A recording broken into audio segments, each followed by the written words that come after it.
नाज़रीन, हालाणी में बरसात खां पोइ क़ौमी शाहराह ते पाणी बीठल हुअण करे आवाम परेशानियुनि खे मोड़ण लॻो आहे। तफ़सील ॿुधाए रहियो आहे मोहम्मद शफ़ी कुरैशी।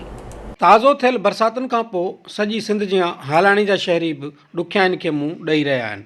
2 ॾींहंनि जी बरसात national highway authority, public health ऐं टाउन इंतिज़ामिया जी पत वाइकी करे छॾी आहे। क़ौमी शाहराह ॼण त तलाउ जो ॾेख ॾेई रही आहे। नेशनल हाईवे ते बरसाती पाणी बीहण सबबि ट्रालनि ऐं गाॾियुनि जूं डिघियूं कतारूं लॻी वयूं आहिनि, जंहिं सबबि शहरनि खे ॾुखियायूं पेश अची रहियूं आहिनि।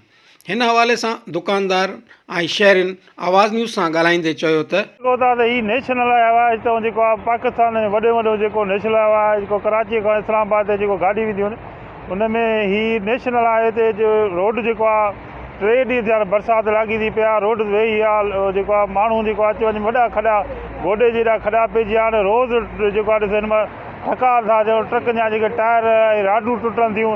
ही प्रेस क्लब आहे, उन जे आॾो आहे ही थाणा आने साम्हूं क़ौमी शाहराह ते 3 ॾींहं गुज़रण जे बावजूदि इंतिज़ाम अघूर निंड में सुती पिया। आला मंज़र खां मुतालबो कयूं त हीउ जेको नेशनल आहे ते पाणी बीठल आहे, जेकी माण्हुनि खे तकलीफ़ थी।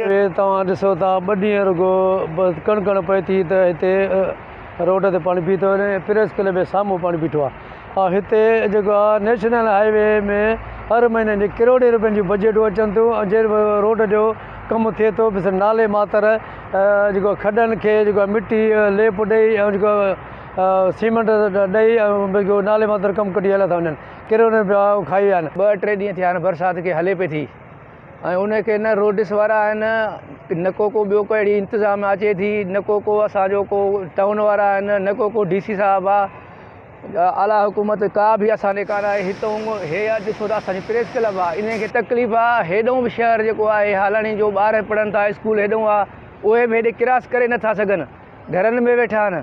उन खां पोइ ॿियो माण्हू तव्हां ॾिसो था मायूं हिन मोटर साइकिलनि ते, ॿिया जा ट्रकूं आहिनि, कल्ह बि गाॾी किरी पिया, अॼु मोटर साइकिल ते माण्हू किरी पिया आहिनि। तमामु परेशान। असां इंतिज़ाम खे इहा घुर कंदासीं हिते हे पाणी फुरन कढणु। ताज़ियूं बरसातियूं पयूं आहिनि, उन खां पोइ हीअ हालत लॻी पई आहे, गंदगी थी वई आहे। रोड सॼो नेशनल हाईवे आहे, इहो सॼो ख़राबु लॻो पिया, अचण वञण में ॾुखियाई थी पई आहे। मरीज़ थिया या स्कूल जा ॿार आहिनि, उन्हनि खे वॾी तकलीफ़ आहे। अचण वञण में गाॾी कोन थी हली सघे, बाइकूं कोन थियूं हली सघनि, पंधु माण्हू कोन थो हली सघे। वधीक चयो त हमेशह जीअं बरसाति पवण खां पोइ ज़िंदगी मफ़लूज थी वञे थी।